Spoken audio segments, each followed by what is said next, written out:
today or tomorrow. I love you. Yes, I love you. I love you too.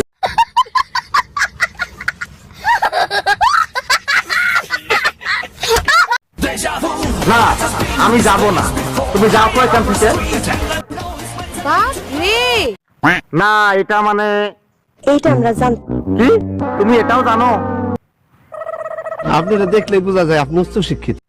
কি লোকটা আমার কি বললো আমি উচ্চ শিক্ষিত? যাই হোক, লোকটা মনে করছে আমি খুব পড়াশুনো করেছি, আমি তো ভালো করে পড়াশুনোও করি নাই। যাই হোক ভাই, আপনি একদম ঠিক কথা বলেছেন। লজ্জা লাগে? লজ্জার কিছু নাই, ডিমটা আপনি খান।